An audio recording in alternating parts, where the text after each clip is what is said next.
Hello बच्चों, तो आज हम शुरू करने वाले हैं प्रैक्टिस सेशन जो मैंने बोर एटॉमिक मॉडल आपको पढ़ाया है उसका। तो उसके प्रैक्टिस सेशन के लिए मैं क्वेश्चंस लेके आया हूँ आपके लिए काफ़ी सारे।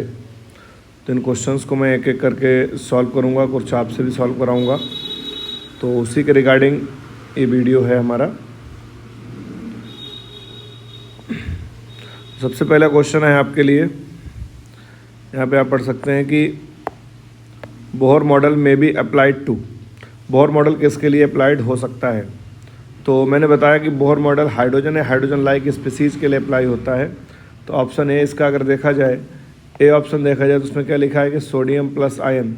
हाइड्रोजन है, हाइड्रोजन लाइक स्पीसीज़ का मतलब है कि हाइड्रोजन के पास एक इलेक्ट्रॉन होता है ना, तो एक इलेक्ट्रॉन जिसके पास होगा उसी के लिए अप्लाइड होगा। तो Na+ के पास कितने इलेक्ट्रॉन हो जाएंगे? सोडियम के पास कितने होते हैं? 11 इलेक्ट्रॉन, प्लस Na10+ है, सॉरी Na10+ है इसमें, देखिए आप Na10+। तो इसमें Na10+ के पास कितने इलेक्ट्रॉन हो जाएंगे? 10 इलेक्ट्रॉन, सॉरी 1 इलेक्ट्रॉन बचेगा इसके पास, 1 इलेक्ट्रॉन बचेगा। 10 इलेक्ट्रॉन तो चले गए ना, तो 1 इलेक्ट्रॉन बचेगा। तो यही हमारा पहला ऑप्शन सही है इसका। कि बाकी आप चेक कर सकते हैं, हीलियम के पास 2 इलेक्ट्रॉन हो जाएंगे, कार्बन 6+ यानी कि 0 इलेक्ट्रॉन हो जाएगा इसके पास, एक भी नहीं बचेगा। बेरिलियम 2+, 4 एटॉमिक नंबर होता है, 2 इलेक्ट्रॉन चले गए तो कितने बचे? 2 इलेक्ट्रॉन चले गए तो बचे 2, तो 2 के लिए अप्लाई नहीं कर सकते हम, ठीक है। तो हमारे पास ऑप्शन हो जाएगा इसका, पहला ऑप्शन हो जाएगा। सेकंड क्वेश्चन आप पढ़ सकते हैं, if the radius of the first Bohr orbit of the hydrogen atom is x angstrom and then the radius of the second orbit of the lithium 2+ ion will be। ठीक है, solve करते हैं इसको हम। क्वेश्चन नंबर 57, इसकी थोड़ा, तो radius of the hydrogen atom, for hydrogen की बात करूँ मैं, इसकी रेडियस तुम्हें दी गई, radius of the hydrogen atom दी गई तुम्हें x एंगस्ट्रॉम, यानी कि रेडियस का फॉर्मूला क्या होता है? 0.529 n²/z। तो x इक्वल्स टू कितना हो जाएगा? 0.529 × n²/z। ये हाइड्रोजन के लिए है, तो n, तो हाइड्रोजन के लिए तो z की वैल्यू क्या रख सकता हूँ मैं? 1। और ये क्या हो जाएगा आपका, और n की वैल्यू क्या हो जाएगी? Radius of the first Bohr orbit, n की वैल्यू क्या हो जाएगी? 1 आपकी हो जाएगी। तो यानी x बराबर कितना हो जाएगा? 0.529। अब मैं फॉर लिथियम के लिए बात करता हूँ मैं, फॉर लिथियम 2+, तो रेडियस बराबर हो जाएगी आपकी 0.529 × n²/z। तो n की वैल्यू कितनी है इसमें? यहाँ देखिए, सेकेंड ऑर्बिट की बात कर रहा है, सेकेंड ऑर्बिट की बात कर रहा है, तो n की वैल्यू कितनी हो जाएगी? 2। और z की वैल्यू तो तुम्हें पता कितनी, z कितना होता है लिथियम के लिए? 3। ठीक, तो 0.529 बराबर क्या है? x। 0.529 की जगह क्या रख सकता हूँ मैं? x इंटू n की वैल्यू कितनी है? 2, तो 2 का स्क्वायर और अपॉन 3, तो क्या हो जाएगा? x इंटू 16/3, सॉरी 16 नहीं आएगा, 4/3, तो क्या हो जाएगा? 4x/3, 4x/3 option number B. तो इस तरीके से हमारे 2 क्वेश्चन हो चुके हैं। आप सॉल्यूशन देख सकते हैं इसका, मैंने सॉल्यूशन अंदर पूरा लिखा हुआ है, ये भी आपको मिलता चला जाएगा, रिकॉर्ड हो रहा है सब। Question number 58, according to the Bohr model the radius of the neon 9+ ion in ground state should be. तो ग्राउंड स्टेट बोला है, तो n की वैल्यू क्या हो जाएगी? n की वैल्यू 1 हो जाएगी। और नियॉन 9+, नियॉन का एटॉमिक नंबर 10 होता है, 9+ यानी ये इलेक्ट्रॉन बचा 9+, नियॉन का z कितना हो जाएगा? z for the neon plus कितना हो जाएगा? 9, z का नियॉन होता है 10, नियॉन का, सॉरी नियॉन का z होता है 10। तो रेडियस बराबर कितना हो जाएगा? 0.529 इंटू n² यानी कि 1 का स्क्वायर अपॉन z यानी कि 10, तो कितना हो जाएगा? 0.529 इंटू 1/10, ये कितना हो जाएगा? 0.0529 एंगस्ट्रॉम। इसका भी ऑप्शन कौन सा आ जाएगा हमारा? बी ऑप्शन आ जाएगा। बहुत सिंपल क्वेश्चन होते हैं इसके। क्वेश्चन नंबर 58 आप ट्राई करिए, 2 मिनट पॉज करता हूँ मैं।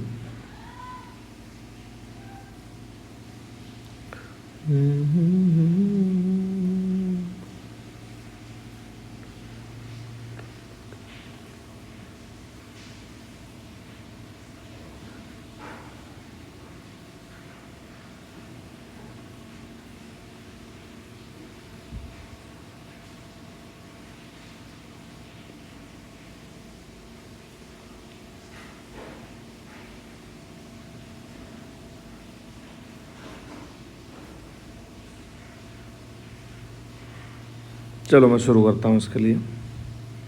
सॉरी, क्वेश्चन नंबर 58 तो हो गया था, 59 की बात कर रहा हूँ मैं।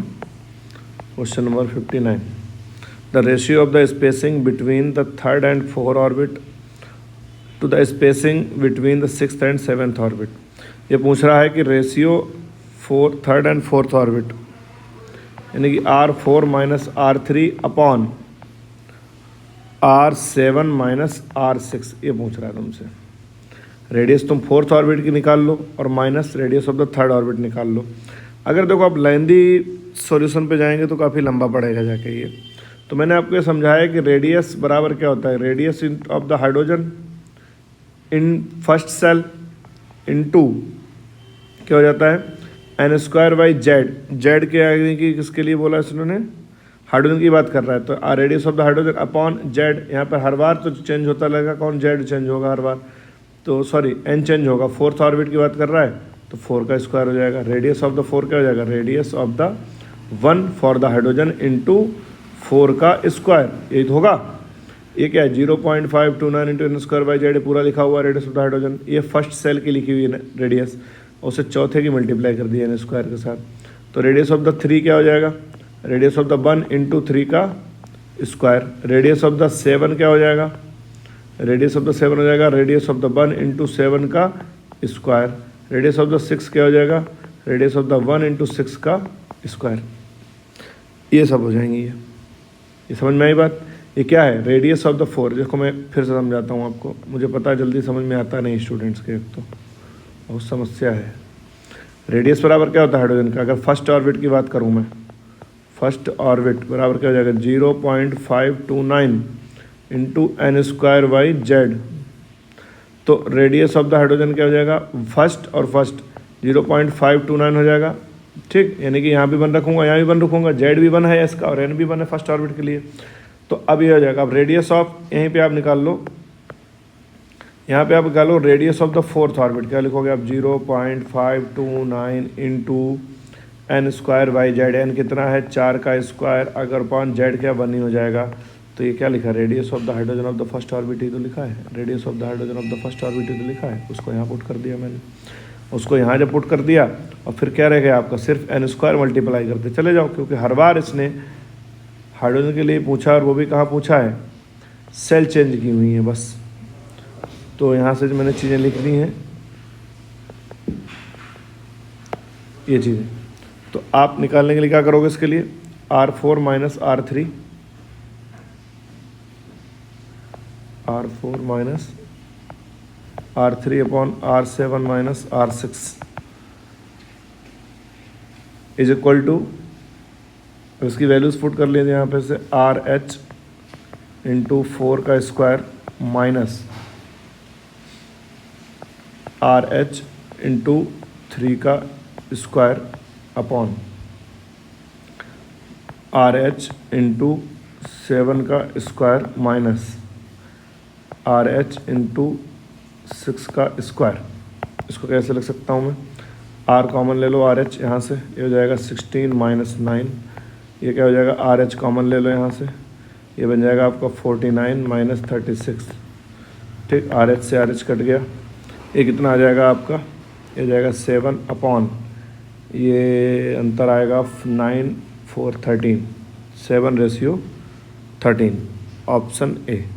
ख़त्म, बहुत सिंपल क्वेश्चन बन गया ये।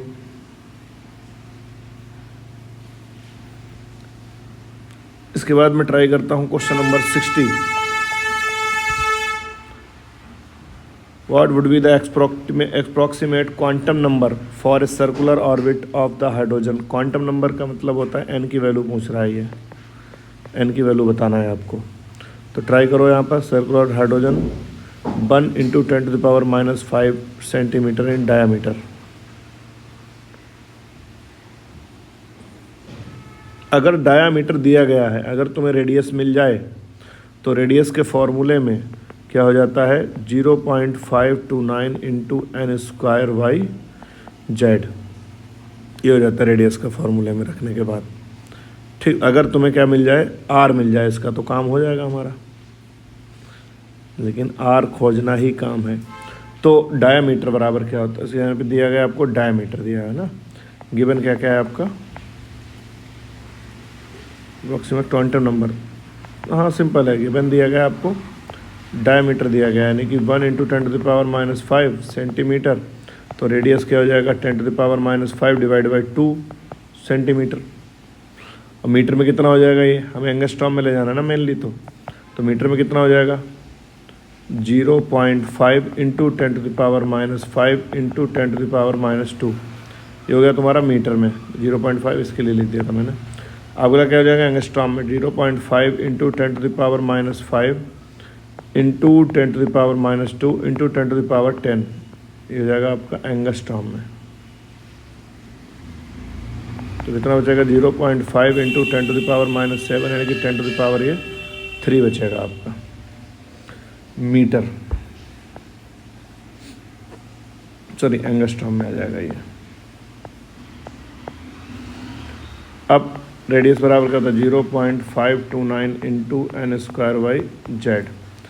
जेड कितना है इसके लिए, हाइड्रोजन के लिए जेड कितना होता है 1, तो रेडियस बराबर 0.529, रेडियस कितनी आई है आपकी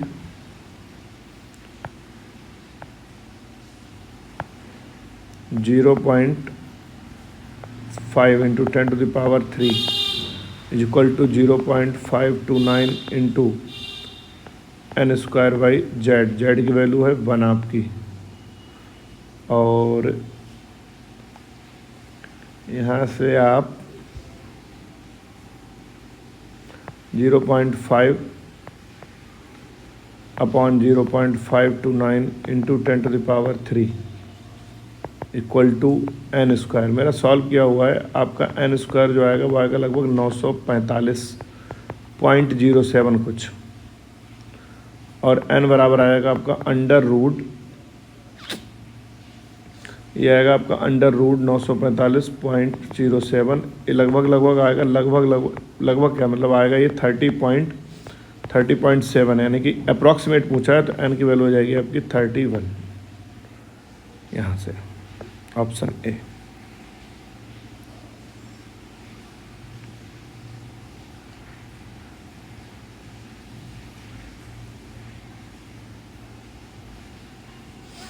नेक्स्ट क्वेश्चन ट्राई करते हैं अपन।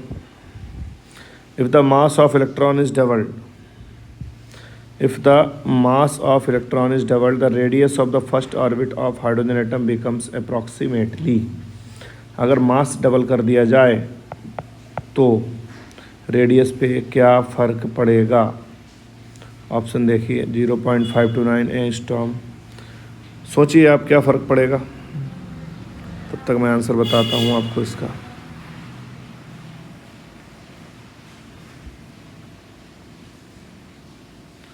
If the mass of electron is doubled, the radius of the first orbit of the hydrogen atom becomes approximately.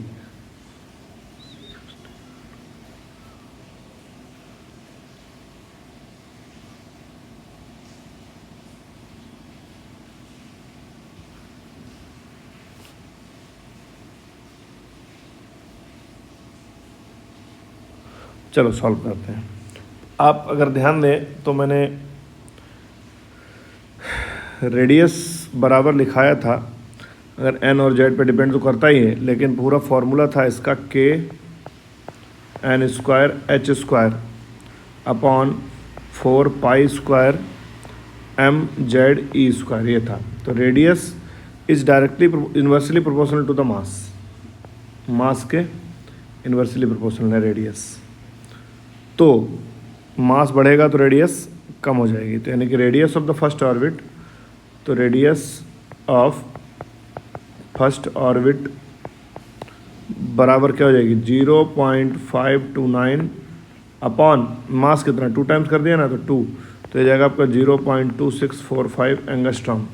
First orbit radius of hydrogen है, लिख लो हाइड्रोजन के लिए, तो इतनी हो जाएगी। मास पे डिपेंड करती है रेडियस, तो जाएगा आपका 0.265, ये वाला हो जाएगा ऑप्शन, क्वेश्चन नंबर 61 का। अब मैं आता हूँ क्वेश्चन नंबर 62 पे। The ratio of circumference of the third and second orbit of the helium plus ion. Circumference का रेशियो पूछा है, तो सर्कमफेरेंस क्या होता है सरकमफेरेंस होता है 2πr। Ratio of the third of the second orbit of helium plus ion, तो हीलियम में तो जेड से जेड कट ही जाएगा। अगर आप देखें तो 2πr, सरकमफेरेंस को मैं एक्स मान लेता हूँ, तो एक्स बराबर क्या है, तो 2π, और आर की वैल्यू हाइड्रोजन के लिए क्या लिखोगे, इंटू 0.529 इंटू कौन से ऑर्बिट के लिए बात कर रहा है बेटा, थर्ड, तो 3 का स्क्वायर अपॉन जेड कितना है हीलियम के लिए 2। ठीक, और अब हीलियम के लिए तुम जेड के लिए क्या लिखोगे, 2π, अब इस किसके लिए आर लिखोगे, फोर्थ ऑर्बिट के लिए। ठीक है, 0.529 इंटू 4 का स्क्वायर अपॉन जेड कितना है, 2 ही है, तो 2 से 2 शहीद हो गया, 2π से 2π खत्म, ये से ये खत्म हो गया। ठीक है, तो क्या बचेगा 9/16, 9/16 ये फोर्थ का स्क्वायर, एक मिनट,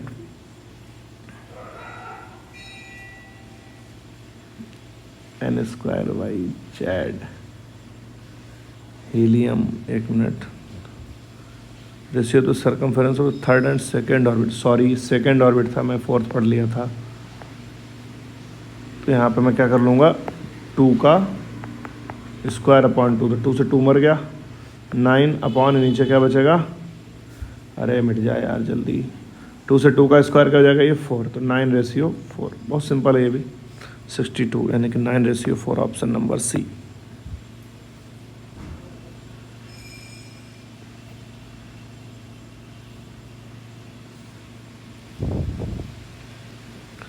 (63) बहुत सिंपल है, if the mass of the electron is double the speed of the electron revolving around the lithium 2+ side nucleus will be, कोई फर्क नहीं पड़ेगा क्योंकि speed is not depend upon the mass, speed is independent of the mass remains same, तो ये हो जाएगा ये। ठीक है, अगला है आपका question number 64, what is the orbit number, यानी कि एन की वैल्यू पूछ रहा है, what is the orbit number of the helium plus ion in which the electron have the speed 1/205.67 times of the speed of the light।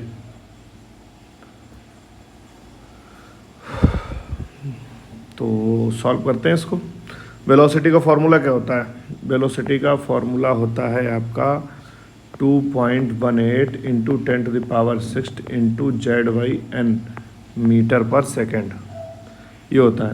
अब इसने बोला speed of light से कितना है, स्पीड ऑफ लाइट से 1/205.67 टाइम्स है, यानी कि 1/205.67 इंटू 3 इंटू 10⁸8 मीटर पर सेकेंड, ये है।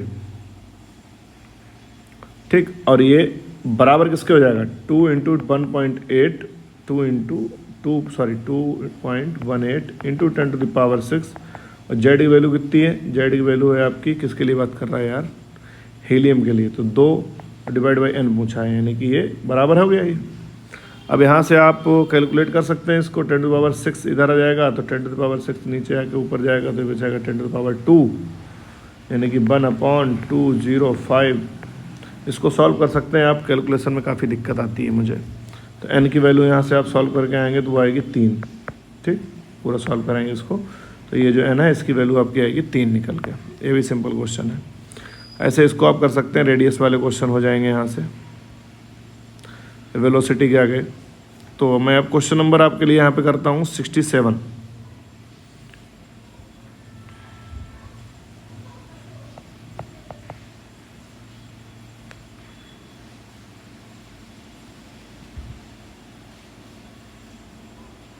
ठीक है, 67 करता हूँ, फिर एनर्जी के क्वेश्चन पे पहुँच जाऊँगा मैं।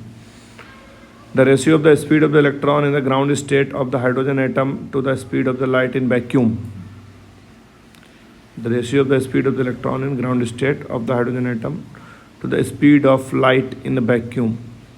तो ग्राउंड स्टेट पे स्पीड क्या हो जाएगी, वेलोसिटी बराबर क्या होता है, 2.18 इंटू 10⁻6 Z/n, तो कितनी जाएगी 2.18 इंटू 10⁻6। जेड की वैल्यू क्या होती है, जेड की वैल्यू होती है तुम्हारी 1, हाइड्रोजन है ना, 67 क्वेश्चन कर रहा हूँ मैं, स्पीड हाइड्रोजन एटम ही है। ठीक है, तो ग्राउंड स्टेट यानी कि 1, ये तो कट गया, तो इस वेलोसिटी कितनी है 2.18 इंटू 10⁻16। अब वैक्यूम में भी स्पीड ऑफ लाइट कितनी होती है, 3 इंटू 10⁻6, 3 इंटू 10⁻6 सॉरी 3 × 10⁸ मीटर पर सेकेंड ये होती है। ये पूरा कट जाएगा, सॉरी ये कटेगा तो नीचे बच जाएगा आपका 10⁻², यानी कि 2.18 इंटू नीचे बचा 300। अब इसको काटो आप, इसका रेशियो देखना पड़ेगा आपको कितना आएगा आंसर। तो ये जब आप कट करोगे तो आएगा आपका 1:137, option number C. Very simple questions.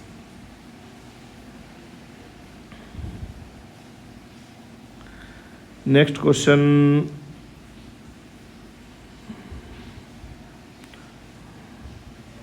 मैं तो एनर्जी के फॉर्मूलाज पे।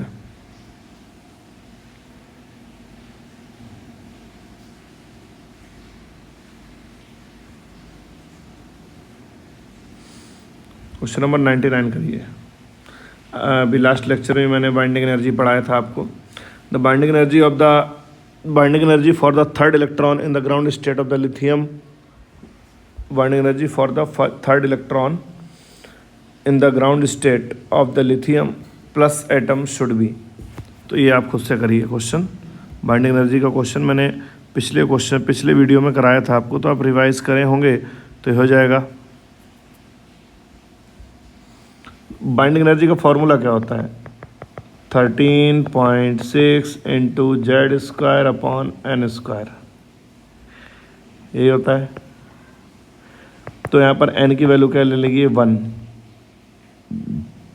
n की वैल्यू क्या ली है? 1।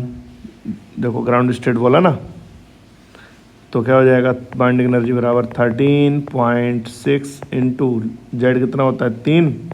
लिथियम के लिए 3 का स्क्वायर, 13.6 इंटू 9। तो ये सॉल्व करके आ जाएगा यहाँ से आंसर आपका। ये हो जाएगा आपका 122.4 electron volt, option number B. खत्म।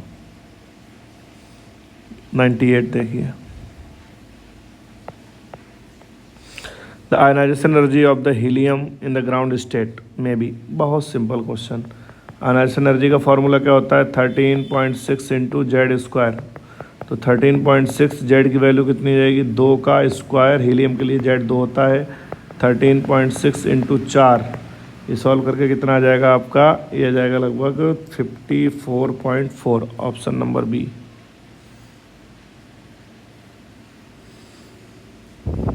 क्वेश्चन नंबर 97 कीजिए। Electromagnetic radiation of the wavelength 240, ये वाला 97। Electromagnetic radiation of the wavelength 240 nanometre are just sufficient to ionize sodium atom. The ionization energy of the sodium atom will be. करिए solve.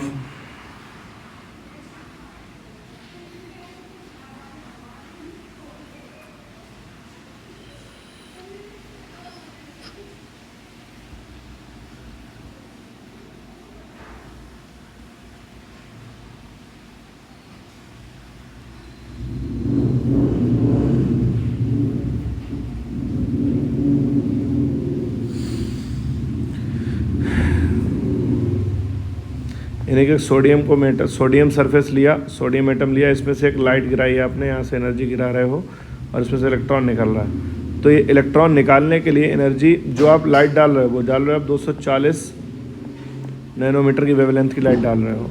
ये इस निकालने के लिए सफिशिएंट इलेक्ट्रॉन निकालने के बाद, तो आयनाइजेशन एनर्जी पूछे तुमसे किलो जूल पर मोल में, तो यहाँ से हम फॉर्मूला अप्लाई करेंगे। दैट इज़ एनर्जी का फॉर्मूला होता है hc/λ। तो यही फार्मूला यहाँ लग जाएगा, यही बन जाएगा आपका आयनाइजेशन एनर्जी। तो h की वैल्यू क्या होती है? 6.626 into 10⁻34 into 3 into 10⁸ upon lambda 240 nanometre, यानी कि 240 इंटू 10⁻⁹, ये हो जाएगा मीटर में। इसे कैलकुलेट करेंगे आप तो ऊपर जाएगा, ये नीचे 10⁻9 ऊपर जाएगा तो कितना हो जाएगा? 10⁻9 से 10⁻9 हो जाएगा, ये हो जाएगा 10⁻17, यानी कि 6.626 into 10⁻34 into 3 into 10⁻9 and 17 upon 240। और आंसर किसमें पूछा? किलो जूल पर मोल में। ठीक है, देखते हैं आंसर जो आएगा वो जूल पर मोल में आएगा आपका। ये जो आंसर आएगा वो आपका जूल में आएगा। ठीक। तो ये जूल में आएगा तो पर मोल पूछा है, तो मोल के लिए हमें मल्टीप्लाई करना पड़ेगा 6.022 इंटू 10⁻23। स्पेस नहीं था इसलिए नीचे लिख दिया ऐसा, क्योंकि ये जूल में आएगा आंसर, जूल पर मोल यानी एक मोल के लिए पूछा है तो हमें यानी से मल्टीप्लाई करना पड़ेगा। जब आप इसको पूरा सॉल्व करोगे आएगा 4.98 इंटू 10⁵ जूल पर मोल। अब इसे किलो जूल पर मोल में ले जाना है, तो इसे डिवाइड कर देंगे आप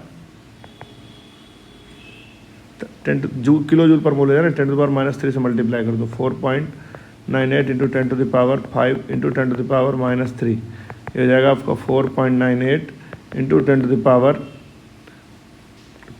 यानी कि 498, ऐसा कुछ आंसर ऑप्शन बी 97। ठीक, तो हो गया हमारा 97 क्वेश्चन भी हो गया।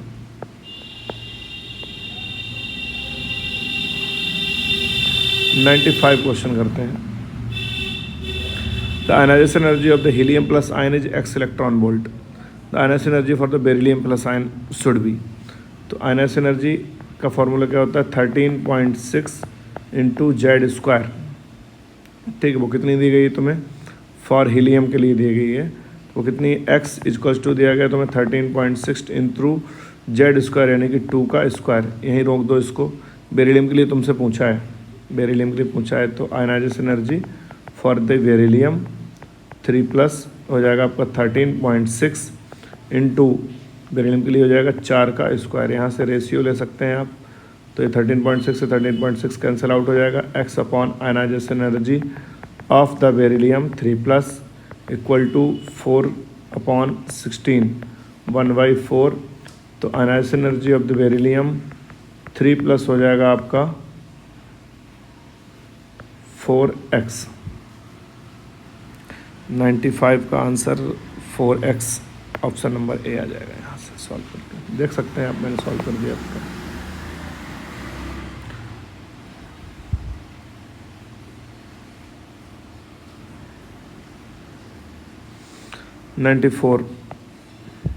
N electron revolving around the hydrogen nucleus in the ground state. N की वैल्यू क्या दी गई तुम्हें 1। Ground state absorb 10.2 electron volt energy, its angular momentum increases by. इसका एंगुलर मोमेंटम कितने से बढ़ जाएगा, तो 10 इतनी इलेक्ट्रॉन वोल्ट एनर्जी लेके ये जाएगा कहाँ, पहले देखें ग्राउंड स्टेट में है, तो एंगुलर मोमेंटम इन ग्राउंड स्टेट, एंगुलर मोमेंटम इन ग्राउंड स्टेट। तो एंगुलर मोमेंटम बराबर क्या होता है, यानी कि एम बराबर क्या होता है NH/2π। ग्राउंड स्टेट पे क्या हो जाएगा, n की वैल्यू 1 इंटू H/2π, तो ये क्या हो जाएगा H/2π। तो ग्राउंड स्टेट पे एंगुलर मोमेंटम हुआ, यानी कि न्यूक्लियस ऐसे और ऐसे, यानी कि यहाँ पर जब इलेक्ट्रॉन था, यहाँ पर जब इलेक्ट्रॉन था n = 1 पे, तो इसका एंगुलर मोमेंटम था H/2π। जब इलेक्ट्रॉन यहाँ से यहाँ आ जाएगा तब दोनों में एंगुलर मोमेंटम का अंतर पूछा है, और अपने यानी कि इलेक्ट्रॉन जब यहाँ था और उसको आपने एनर्जी दी 10.2 इलेक्ट्रॉन वोल्ट की, 10.2 इलेक्ट्रॉन वोल्ट की एनर्जी दी, तो इलेक्ट्रॉन कहाँ जाएगा, पहले तो ये देखना पड़ेगा कौन से सेल में जाएगा।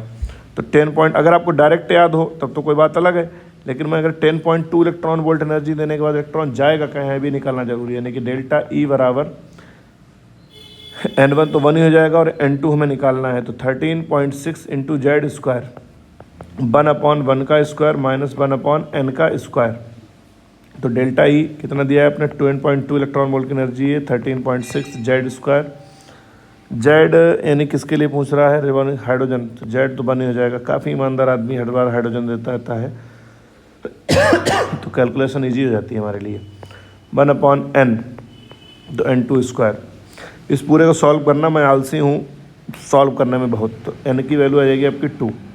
ये याद भी रखो आप, ग्राउंड स्टेट से जब भी 10.2 इलेक्ट्रॉन वोल्ट एनर्जी मिलती है, तो ये हाइड्रोजन के केस में इलेक्ट्रॉन ग्राउंड से कहाँ जाता है, सेकंड स्टेट में, तो N2 की वैल्यू कितनी आ गई 2। तो यानी कि एंगुलर मोमेंटम फर्स्ट सेल में कितना था H/2π, तो MBR यानी angular momentum in second orbit, second orbit में कितना हो जाएगा NH/2π, तो कितना हो जाएगा 2 इंटू H/2π, तो 2 से 2 ख़त्म, तो तुमसे क्या पूछा है, इट्स एंगुलर मोमेंटम इंक्रीजेस, कितना ये बढ़ गया एंगुलर मोमेंटम, तो क्या निकालोगे तुम, 2h/2 माइनस h/2, कितना बढ़ गया, h/2 बढ़ गया, h/2 आंसर नंबर ए हमारा आ जाएगा बस। ठीक, एक और क्वेश्चन देखते हैं हम। देखो ये मैंने तुम्हें टॉपिक पढ़ाया हुआ था कि for which of the transition hydrogen atom the amount of energy 91। अगर आप निकलने बैठ गए हर बार एनर्जी तो आपकी हालत ख़राब हो जाएगी। तो हमें करना क्या होगा कि मैंने आपको सिखाया है कि अगर लेमडा मैक्स चाहिए आपको और एनर्जी मिनिमम चाहिए, सॉरी एनर्जी मैक्स चाहिए, लेमडा मिनिमम चाहिए, तो n1 आपका मिनिमम होना चाहिए और n2 मैक्सिमम होना चाहिए। ठीक है, n1 मिनिमम होना चाहिए और n2 मैक्सिमम होना चाहिए। तो यहाँ बोला for the which transition the amount of energy release will be maximum, energy सबसे ज़्यादा किसके लिए होनी चाहिए। इस बार उल्टा केस है। ठीक है, तो यहाँ से इलेक्ट्रॉन हर बार लौट रहा है तो यानी कि n1 ये वाला जो सबसे मिनिमम होगा वो n1 होगा, n1 मिनिमम होगा और n2 मैक्सिमम होना चाहिए। ठीक है, तो n1 सबसे पहले ढूंढ लिया करो, इसमें ट्रिक यही है, सबसे पहले ढूंढ लिया करो n1 मिनिमम चाहिए अपन को, n1 मिनिमम ही चाहिए। तो इस बार n1 ये हो जाएंगे सब, क्योंकि इलेक्ट्रॉन वापस आ रहे हैं ना ग्राउंड स्टेट में, ये सब n1 है आपके जो बाद में लिखे गए हैं, सब n1 है। तो n1 के तो n1 मिनिमम सबसे किस में है, इसी में है, तो ऑप्शन सी हो जाएगा, बाकी कुछ देखना ही नहीं है आपको। और हर बार इसी तरीके से डिजाइन करके क्वेश्चन दिया जाएगा। एनर्जी मैक्स पूछा है तो n1 मिनिमम और n2 मैक्सिमम, तो n1 मिनिमम एक बार मिल गया, n2 मैक्सिमम खत्म, कुछ भी हो, n1 मिनिमम n1 1 किसी में है ही नहीं, देख लो। बहुत सिंपल क्वेश्चन था ये, अगर आप सॉल्व करने बैठ गए लेंदी तरीके से तो हालत ख़राब हो जाएगी आपकी, काफ़ी टाइम लगेगा। How much energy is needed, question number 92, how much energy is needed, इसको छोड़ दीजिए आप, एंगुलर मोमेंटम का मैंने एक क्वेश्चन करा दिया है आपको। अब मैं दूसरा देखता हूँ।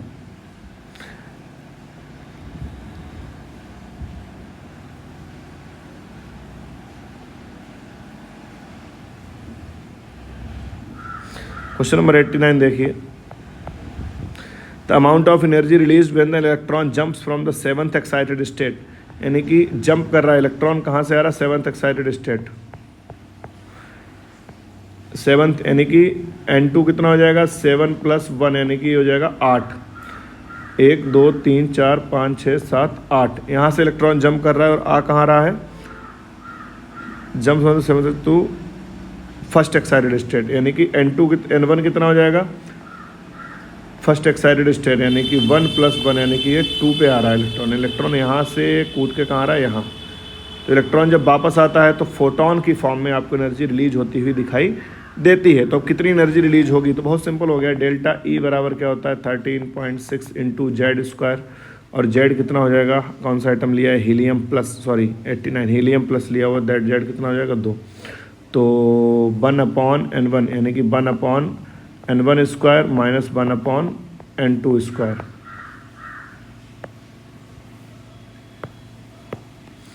तो 13.6 × Z की वैल्यू कितनी, 2 का स्क्वायर, 1/n1, n1 कितना है आपका 2, 2 का स्क्वायर माइनस 1/n2 कितना है आपका 8 का स्क्वायर। इसको सॉल्व कर लो, आंसर आ जाएगा।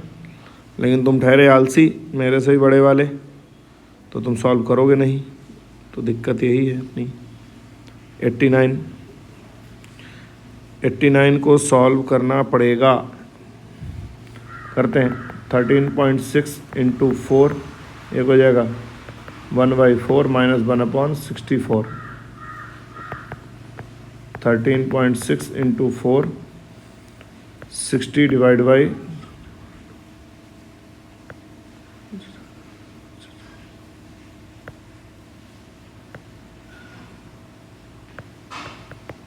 ये जाएगा LCM इसका पूरा 13.6 × 4, इसको कट कर सकता है 6 टाइम्स एंड 4, यहाँ से कट हो जाएगा 64 टाइम्स, तो बचा हमारा 60/64। तो ये पूरा सॉल्व करने का 60 × 30 पॉइंट, मैं 1 मिनट कैलकुलेट कर लेता हूँ इसको डायरेक्ट कैलकुलेटर से। 60 × 13.6 816/64, 816/64, ये आ जाएगा आपका 12.75, ऑप्शन नंबर सी। बहुत सिंपल है, देख लो, काफ़ी सिंपल क्वेश्चन। अगर आप और कर सकते हैं,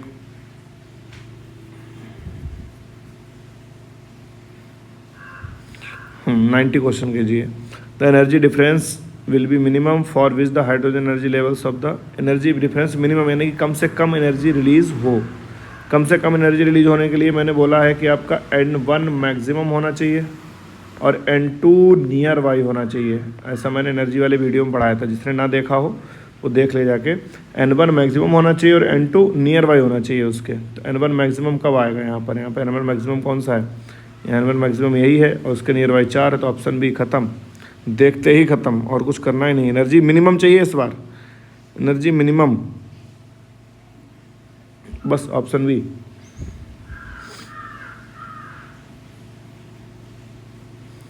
क्वेश्चन तो बहुत सारे हैं मेरे पास। फॉर विच एटम और ion the energy level of the second excited state -13.6। तो ये आप कर सकते हैं, यहाँ पे कुछ नहीं करना, एनर्जी बराबर 13.6 इंटू Z²/n² लगाना है और सेकंड एक्साइटेड यानी कि n की वैल्यू 3rd रखनी है। चलो मैं करा देता हूँ इसको लिए, ये भी सिंपल क्वेश्चन है। इससे आप आपकी जो सीट हो, किसी भी कोचिंग में आप पढ़ रहे हो, जिसकी भी आप सीट हो, तो उसको आप लगा सकते हैं, इसलिए प्रैक्टिस करा रहा हूँ। लगभग हर टाइप के क्वेश्चंस मैंने कवर कर लिए हैं इसमें, जेईई मेंस, नीट और कुछ एडवांस लेवल तक के। तो इसको आप कर सकते हैं। तो इस वाले क्वेश्चन को देखें अगर, तो 13 एनर्जी का फॉर्मूला क्या हो जाता है, ठीक है, इसको सॉल्व कर लेना। आगे मैं फर्दर अगला टॉपिक आएगा आपका स्पेक्ट्रम, उसी पे मैं कंटिन्यू करूँगा।